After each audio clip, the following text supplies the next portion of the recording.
जय हिंद साथियों। हम इस वीडियो में बात करने वाले हैं कि भूगोल जो विषय है उसको हम कैसे तैयार करें मुख्य परीक्षा के लिए, साथ ही प्रीलिम्स परीक्षा के लिए भी। दोनों में एक साथ तैयारी हो जाए, अलग से ना पढ़ना पड़े, कुछ हम ऐसा करते हैं। तो इसके लिए बेहतरीन रणनीति आपके लिए बना कर लाए हैं, है ना। आपको बताने वाले हैं कि हमारी जो क्लासेस हैं भूगोल की, जो जल्द ही मुख्य परीक्षा के लिए शुरू होने वाली हैं, वो प्री कम मेंस के लिए होंगी। तो मुख्य परीक्षा की तो तैयारी होगी ही आपकी, प्रीलिम्स परीक्षा की भी उसके माध्यम से बहुत ही शानदार तैयारी हो जाएगी। 100% सिलेबस प्रीलिम्स परीक्षा का जो भूगोल का है, जो यूनिट है भूगोल वाली, भारत का भूगोल और मध्य प्रदेश का भूगोल, सारा का सारा कंटेंट जो है आपका यहीं से कवर हो जाएगा। ये जो नोट्स आपको मिलेंगे वो इस तरीके से लाए गए हैं, इस तरीके का कंटेंट है कि उसके अलावा आपको जो है कहीं से भी पढ़ने की जरूरत नहीं होगी। अगर आप मुख्य परीक्षा की क्लासेस को अच्छे से कंप्लीट कर लेते हो तो निश्चित रूप से हमने क्या टारगेट किया है कि अभी सितंबर चल रहा है ना, और आज जो है 20 सितंबर हो गया है, मान लो 20 सितंबर से हमें बढ़ना है आगे। तो सितंबर पूरा, ये सितंबर के 10 दिन, पूरा अक्टूबर, पूरा नवंबर और पूरा दिसंबर, मतलब 1 जनवरी जब आप न्यू ईयर मना रहे हो, उस समय जो है हमारा एमपीपीएससी मुख्य परीक्षा का पेपर 1 कंप्लीट हो जाए, पेपर 2 कंप्लीट हो जाए और पेपर 3 कंप्लीट हो जाए। पेपर 1 में आपको पता है कि भारत का इतिहास है ना, भारतीय इतिहास है और भारत का भूगोल है ना, साथ ही मध्य प्रदेश का इतिहास है और मध्य प्रदेश का भूगोल है। ये चारों चीजें हैं। वहीं पेपर 2 जो है वो आपको पता है पॉलिटी वाला पोर्शन है, समाजशास्त्र है उसमें। और पेपर 3 जो है उसमें अर्थशास्त्र है और साइंस एंड टेक्नोलॉजी है। तो उस वाले पेपर को भी, ये तीनों पेपर जो है हमें जनवरी से पहले पहले कंप्लीट करने हैं। इसके साथ एक पेपर अभी नीति शास्त्र का है, पेपर 4, और एक है हिंदी का पेपर, है ना। निबंध का पेपर जो है, निबंध के लिए आपको प्रैक्टिस करनी है, आंसर राइटिंग करनी है ज़्यादा से ज़्यादा। तो निबंध की भी आंसर राइटिंग करा दी जाएगी। आंसर राइटिंग ग्रुप है हमारा, तो आंसर राइटिंग ग्रुप के लिए आप टेलीग्राम पर जाएंगे और सर्च करेंगे अधिकारी बाबू आंसर राइटिंग, तो आपको ग्रुप मिल जाएगा हमारा। और हमारे टेलीग्राम ग्रुप से जुड़ने के लिए आप क्या करना, एमपी अधिकारी बाबू एमपीपीएससी सर्च कर लेना, तब भी आ जाएगा। अब हम आते हैं कि भूगोल का जो प्रश्न पत्र प्रथम है मुख्य परीक्षा का, किसका, मेंस परीक्षा का प्रथम प्रश्न पत्र है जो, उसका खंड बा है जो, उसमें 5 इकाई है। कितनी है? 5 इकाई है। इसमें से 4 इकाई भारत के भूगोल की हैं और 1 इकाई जो है लास्ट वाली, 5वीं जो इकाई है खंड बा की, वो मध्य प्रदेश के भूगोल की है। तो यहाँ से जो है कैसे हमें इसको तैयार करना है हम ये देखते हैं। इसकी क्लासेस आपको जल्द ही देखने को मिलेगी, है ना। तो एक तो इसकी क्लासें आपको कंटिन्यू मिलने वाली हैं, प्रतिदिन क्लास रहेगी, प्रतिदिन। रविवार को शायद ना रहे कभी कभी, है ना। ऐसा हो सकता है कभी का दिन क्लास नहीं आई है, तो चिंता नहीं करना है। हो सकता क्या क्या है जैसे स्वास्थ्य है मान लो, तो ऐसा तो है नहीं कि हर पल स्वास्थ्य एक सा रहता हो। कभी स्वास्थ्य खराबी की वजह से अगर क्लास नहीं आ पाती है, तो जैसे आप लोग कमेंट करने लगते हो कि क्या सर प्रॉमिस किया था और ऐसा नहीं हुआ, तो ऐसे मान के नहीं चलते हैं। थोड़ा सा कॉर्पोरेटिव बनो, है ना, कोऑपरेटिव बनो, सहयोग करने, सहयोगात्मक व्यवहार होना चाहिए, कहने का मतलब ये है। सबसे पहले हम इकाई 1 को समझते हैं, है ना, कि इकाई 1 क्या है भारत के भूगोल की।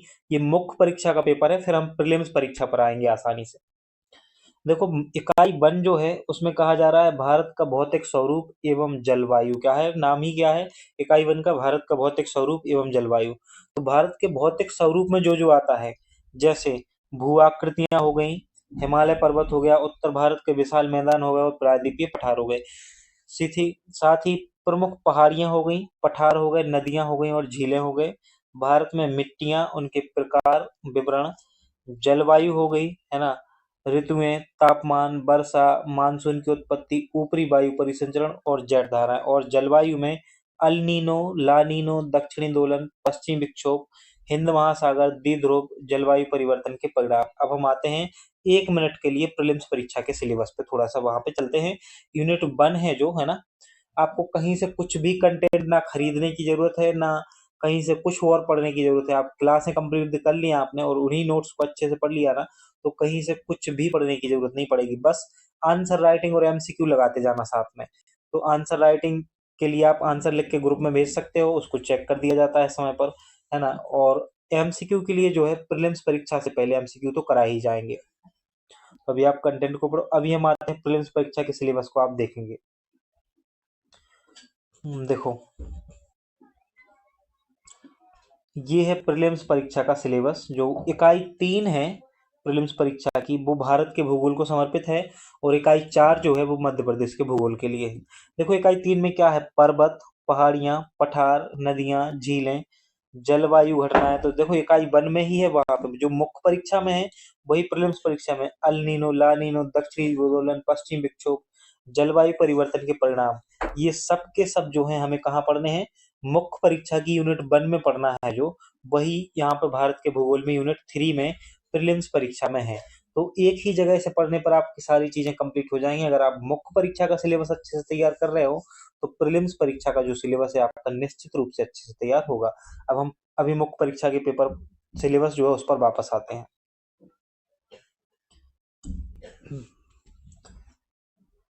अब देखेंगे, थोड़ा सा नीचे आते हैं, और भारत की जो इकाई दूसरी है, इकाई 2 है ना, पेपर 1 में खंड बाकी जो इकाई 2 है, कृषि एवं जल संसाधन को समर्पित है।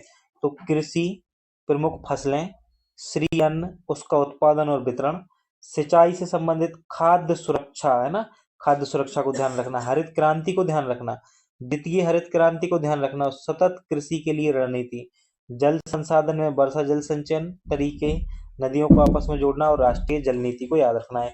अब इकाई 2 से हम मैच करते हैं कि इकाई 3 जो है प्रीलिम्स परीक्षा की, उसका कौन कौन सा सिलेबस जो है वो मैच कर रहा है, उसको देख लेते हैं। तो इकाई 3 पर आएंगे आप,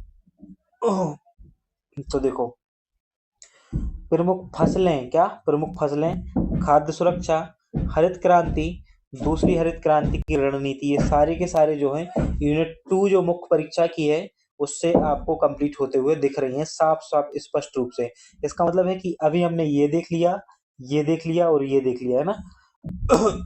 इसके लिए कहीं से और कुछ भी पढ़ने की जरूरत नहीं है।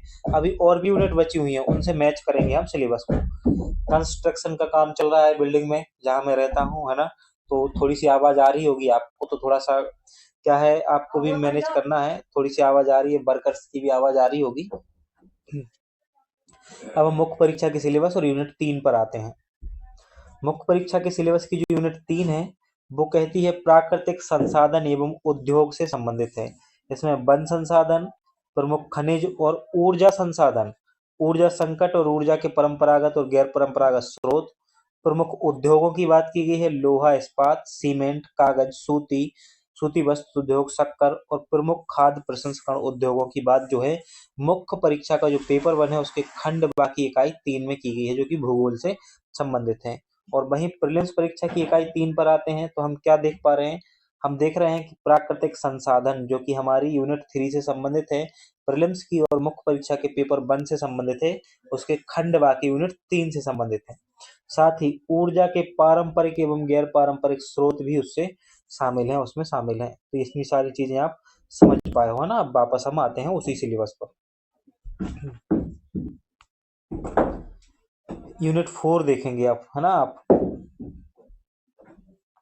यूनिट 4 के लिए आप देखेंगे भारत में प्राकृतिक खतरे और आपदाएं, भूकंप, सुनामी, सूखा, बाढ़, ओलावृष्टि, कोहरा, बादल का फटना, तड़ित झंडा, और भारत में उष्ण कटिबंधीय चक्रवात, सीधे लिखा हुआ है उष्ण कटिबंधीय चक्रवात। तो 1 मिनट आप प्रीलिम्स के सिलेबस पर आएंगे और देखेंगे मैच करके, है ना, कि कहाँ कहाँ। तो देखो, लिखा है भारत में प्राकृतिक खतरे और आपदाएं, इतना लिखा है, इसका मतलब है कि सभी जो प्राकृतिक खतरे हैं वो पढ़ना है हमें, चाहे बाढ़ हो, भूकंप हो, तूफान हो, है ना, सूखा हो, इन सभी को पढ़ना है। साथ ही अलग से लिखा है भारत में प्रमुख चक्रवात, जो भारत में प्रमुख चक्रवात हैं उनको भी पढ़ना है। तो वो मुख्य परीक्षा के सिलेबस में भी पढ़ना है हमें अलग से।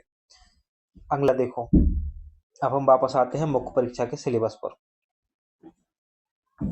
आगे मुख्य परीक्षा के सिलेबस में लिखा है भारत में जनसंख्या वृद्धि, संसाधनों पर जनसंख्या का दबाव, और ग्रामीण शहरी प्रवास। ग्रामीण शहरी प्रवास लिखा हुआ है।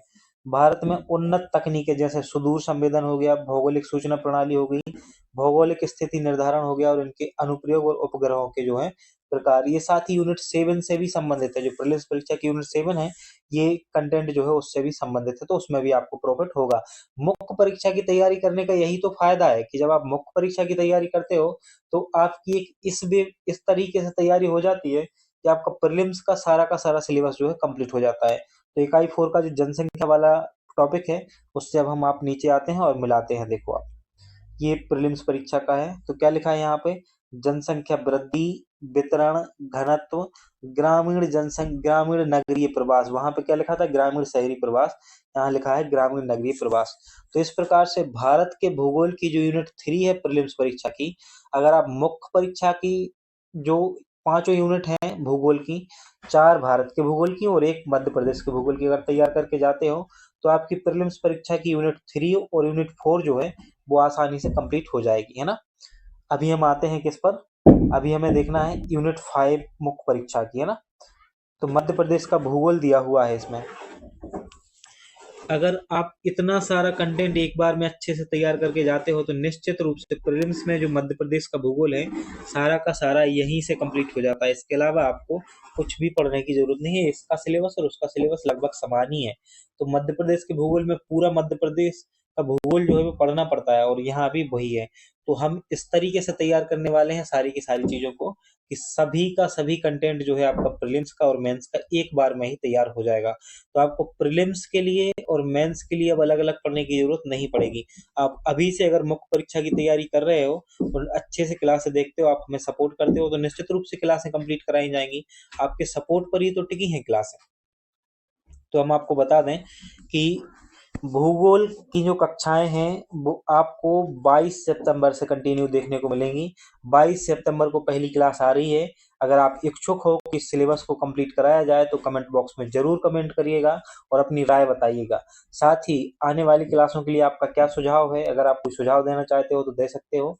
और जो बच्चे चाहते हैं सीरियस एमपीपीएससी की तैयारी कराई कर रहे हैं, है ना, जो हमसे जुड़ना चाहते हैं, तो उनके लिए हम अपना मोबाइल नंबर पहले ही दे चुके हैं। सिर्फ व्हाट्सएप करना है और किसी भी प्रकार से कॉल या मैसेज करने की आपको सुविधा नहीं है। तो एक बार आप दोबारा से नोट कर सकते हो, 7869779061। ये हमारा मोबाइल नंबर है और आप हमारा नाम जानते ही हो, हमारा नाम है शुभम नामदेव। शुभम नामदेव। तो आप इस पर व्हाट्सएप पर मैसेज कर सकते हो और आप हमसे जुड़ सकते हो। साथ ही हमारे टेलीग्राम ग्रुप में जाएं, सर्च करें टेलीग्राम में जाके अधिकारी बाबू एमपीपीएससी, तो आपको हमारा टेलीग्राम ग्रुप जो है वो मिल जाएगा। उसको भी आप ज्वाइन कर सकते हो या फिर आप टेलीग्राम मैसेज भी कर सकते हो और अगर आप हमसे बात करना चाहते हो तो। अगर आप क्लास में चाहते हो कि कंटिन्यू रहें तो जल्दी से कमेंट करिएगा और बताइएगा और इस वीडियो को ज़्यादा से ज़्यादा अपने दोस्तों में शेयर कीजिएगा, है ना। मिलते हैं हम नेक्स्ट वीडियो में, तब तक के लिए अपना ध्यान रखिए और अपनी फैमिली का ध्यान रखिए।